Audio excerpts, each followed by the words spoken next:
ನಮಸ್ಕಾರ. ನ್ಯೂಸ್ 26ಗೆ ಸ್ವಾಗತ.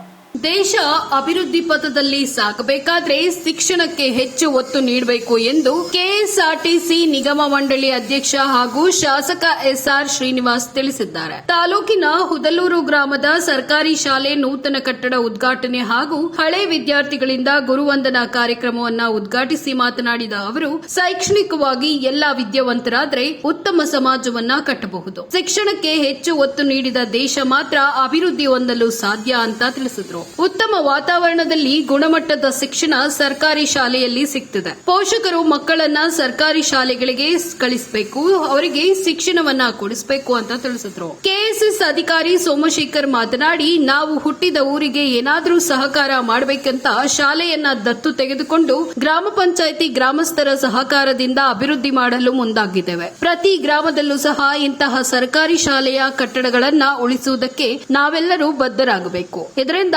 ಆರ್ಥಿಕವಾಗಿ ಹಿಂದುಳಿದಿರುವಂತಹ ರೈತರ ಮಕ್ಕಳಿಗೆ, ಸಾರ್ವಜನಿಕರಿಗೆ ಹೆಚ್ಚಿನ ಅನುಕೂಲವಾಗುತ್ತೆ ಅಂತ ತಿಳಿಸಿದ್ರು. ಕಾರ್ಯಕ್ರಮದಲ್ಲಿ ಕ್ಷೇತ್ರ ಶಿಕ್ಷಣಾಧಿಕಾರಿ ಲೇಪಾಕ್ಷಪ್ಪ, ಹೇರೂರು ಗ್ರಾಮ ಪಂಚಾಯಿತಿ ಪಿಡಿಒ ಚಂದ್ರಶೇಖರಯ್ಯ, ಗ್ರಾಮ ಪಂಚಾಯಿತಿ ಅಧ್ಯಕ್ಷರು ರಾಧಾಮಣಿ, ಶ್ರೀನಿವಾಸು, ಗ್ರಾಮ ಪಂಚಾಯಿತಿಯ ಉಪಾಧ್ಯಕ್ಷರು ಬಿಲ್ಕಿಸ್ ಬಾನು, ಎಚ್ಪಿ ಶಿವಪ್ಪ, ಗ್ರಾಮ ಪಂಚಾಯಿತಿಯ ಸದಸ್ಯರು ಶ್ರೀನಿವಾಸ್ ಮೂರ್ತಿ, ಎಸ್ಟಿಎಂಸಿ ಅಧ್ಯಕ್ಷ ಚೆನ್ನಿಗರಾಮಯ್ಯ, ಬಿಆರ್ಸಿ ಮಧುಸೂದನ್, ದಿನೇಶ್, ಗ್ರಾಮ ಪಂಚಾಯಿತಿಯ ಎಲ್ಲಾ ಸದಸ್ಯರುಗಳು, ಗಾಯಕ ಕಂಬದ ರಂಗಯ್ಯ, ವಸುಶ್ರೀ ಸೇರಿದಂತೆ ಶಾಲೆಯ ಶಿಕ್ಷಕರು, ಪೋಷಕರು, ವಿದ್ಯಾರ್ಥಿಗಳು ಹಾಜರಿದ್ದರು. ವರದಿ ಗುಬ್ಬಿ ಭರತ್, ನ್ಯೂಸ್ 26 ಕನ್ನಡ, ತುಮಕೂರು.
सरस्वती नमस्तुभ्यं वरदे कामरूपिणे विद्यारम्भं करिष्यामि सिद्धिर्भवतु मे सदः स्वस्ति प्रजाभ्यः परिपालयन्ताम् ॐ सर्वमङ्गलमाङ्गल्ये शिवे सर्वार्थसाधिके शरण्ये त्र्यम्बके देवी महासरस्वती नमोऽस्ते साम्बरे नमः पार्वती नमः.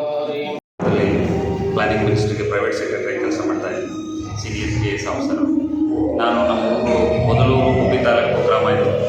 ನಾವು ಇದೇ ಶಾಲೆಯಲ್ಲಿ ಓದಿ, ಇವತ್ತೇನು ನೂತನ ಕಟ್ಟಡ ಓಪನ್ ಆಗಿದೆ, ಇದೇ ಶಾಲೆಯಲ್ಲಿ ಓದಿ ನಮ್ಮ SSRSS ಹೊಸೂರು ಹೈಸ್ಕೂಲ್ ಮುಗಿಸಿ ನಾನು ನೆಕ್ಸ್ಟ್ ನಂತರ BSc AG ನಾನು GKVTನಲ್ಲಿ ಮಾಡಿ MSc AG ಡೆಲ್ಲಿಯಲ್ಲಿ ಮಾಡಿ ನಂತರ KS ಮಾಡಿ ಈ ಒಂದು ಪದವಿನಲ್ಲಿದ್ದೇನೆ.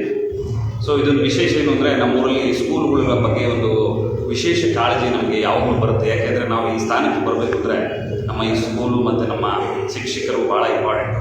ನಮ್ಗೆ ಯಾವಾಗಲೂ ಒಂದು ಹೊರಗಿತ್ತು, ಯಾವತ್ತೂ ನಮ್ಮ ಕನ್ನಡ ಶಾಲೆಗಳು ಅಥವಾ ನಮ್ಮ ಹುಟ್ಟಿರ್ತಕ್ಕಂಥ ಶಾಲೆಗಳನ್ನು ಅಭಿವೃದ್ಧಿಪಡಿಸಬೇಕು ಅಂತ. ಹಾಗಾಗಿ ನಮ್ಮ ಶಾಸಕರ ಸಹಾಯದಿಂದ ಮತ್ತು ನಮ್ಮ ಗ್ರಾಮ ಪಂಚಾಯಿತಿ ಮೆಂಬರ್ ಆಗಿರ್ತಕ್ಕಂಥ ಶಿವಪಾಲು ಸುಮಾರು ಜನ ಸಹಾಯದಿಂದ ಒಂದು ಈ ಕಟ್ಟಡವನ್ನು ನಿರ್ಮಿಸಿ ಮತ್ತು ಇಲ್ಲಿ ಏನೇನು ಅಭಿವೃದ್ಧಿ ಮಾಡಬೇಕು ಅಂತ ಏನು ಕೂಡ ಕೈ ಜೋಡಿಸಿದ್ದಾರೆ. ಮುಂದಿನ ದಿನಗಳು ಕೂಡ ಎಲ್ಲ ಈಗ ಸರ್ಕಾರಿ ಶಾಲೆಗಳ ಒಂದು ಪರಿಸ್ಥಿತಿಗಳನ್ನು ನೋಡಿ ದತ್ತು ತಗೊಂಡಿರ್ಬೋದು ಅಥವಾ ಯಾವುದೇ ರೀತಿ ಒಂದು ತಮ್ಮ ಹಣಕಾಸಿನ ಅನುಕೂಲಗಳಿರ್ಬೋದು, ಎಲ್ಲ ರೀತಿಯಲ್ಲಿ ಮಾಡಿ ಇವು ಶಾಲೆಗಳನ್ನು ನಾವು ಸದೃಢ ಮಾಡತಕ್ಕಂಥ ಒಂದು ಮನೋಭಾವನೆ ಎಲ್ಲರೂ ಬೆಳೆಸ್ಕೋಬೇಕು. ಅದೇ ನಮ್ಮ ಸಾರ್ಥಕತೆ ಅಂತ ನಾನು ಈ ಸಂದರ್ಭದಲ್ಲಿ ಹೇಳ್ತಾ ಇದ್ದೀನಿ. ಮತ್ತು ಹಳೆ ವಿದ್ಯಾರ್ಥಿಗಳು ಎಲ್ಲ ನಮ್ಮ ಶಿಕ್ಷಕರನ್ನ ಗೌರವಿಸಿ, ವಿದ್ಯಾರ್ಥಿಗಳಿರ್ಬೋದು ಅಥವಾ ನಮ್ಮ ಗ್ರಾಮಸ್ಥರ ವಿದ್ಯಾರ್ಥಿಗಳಿರ್ಬೋದು, ಇವ್ರಿಗೂ ಕೂಡ ಕೊಡಬೇಕು. ಅವ್ರಿಗೆ ಯಾವುದೇ ರೀತಿ ಕೊರತೆ ಆಗಬಾರ್ದು ಅಂತಕ್ಕಂಥ ಒಂದು ಛಲ ಇಟ್ಟುಕೊಂಡು ಮಾಡ್ತಾ ಇದ್ದೀವಿ. ಅದೇ ಸಂದರ್ಭದಲ್ಲಿ ನಮ್ಮ BO ಸಾಹೇಬರು, ಲೇಪಾಕ್ಷ ಸಾಹೇಬರು ಕೂಡ ನಮಗೆ ಬಹಳ ಒಂದು ಕೋಆರ್ಡಿನೇಷನ್ ಮಾಡಿದ್ದಾರೆ, ಸುಮಾರು ಐಡಿಯಾ ಕೊಡ್ತಾ ಇದ್ದಾರೆ. SDMC ಸದಸ್ಯರು, ನಮ್ಮ ಗ್ರಾಮಸ್ಥರು ಎಲ್ಲರೂ ಕೂಡ ಇದಕ್ಕೆ ಸಹಕಾರಿಯಾಗಿದ್ದಾರೆ. ಮುಂದಿನ ದಿನಗಳಲ್ಲಿ ಎಲ್ಲ ನಮ್ಮ ಗುಬ್ಬಿ ತಾಲೂಕಿರ್ಬೋದು, ಎಲ್ಲ ನಮ್ಮ ರಾಜ್ಯದ ಶಾಲೆಗಳನ್ನು ನಾವು ರಕ್ಷಿಸ್ತಕ್ಕಂಥ ಜವಾಬ್ದಾರಿ ನಮ್ಮದು ಇರ್ತದೆ, ಮೀಡಿಯಾದವ್ರದ್ದು ಕೂಡ ಇರ್ತದೆ, ಎಲ್ಲರದ್ದು ಕೂಡ ಇರ್ತದೆ. ಹಾಗಾಗಿ ಇದನ್ನು ನಾವು ಶಿಕ್ಷಣವನ್ನು ಪ್ರೋತ್ಸಾಹ ಮಾಡ್ತಕ್ಕಂಥ ದೃಷ್ಟಿಯಲ್ಲಿ ಎಲ್ಲರೂ ಸಹಕಾರ ಮಾಡಿ ಅಂತ ಈ ಮೂಲಕ ಕೋರ್ಕಂತ ಜೈ. ಇದಾಗಿತ್ತು ಇವತ್ತಿನ ಅಪ್ಡೇಟ್ಸ್. ಇನ್ನಷ್ಟು ಸುದ್ದಿಗಾಗಿ ನೋಡ್ತಾ ಇರಿ ನ್ಯೂಸ್ 26 ಕನ್ನಡ. ನಾವು ನಿಮ್ಮೊಂದಿಗೆ.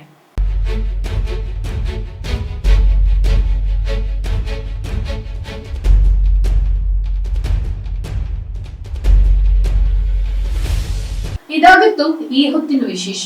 ಇನ್ನಷ್ಟು ಸುದ್ದಿಗಾಗಿ ನೋಡ್ತಾ ಇರಿ ನ್ಯೂಸ್ 26 ಕನ್ನಡ. ನಾವು ನಿಮ್ಮೊಂದಿಗೆ.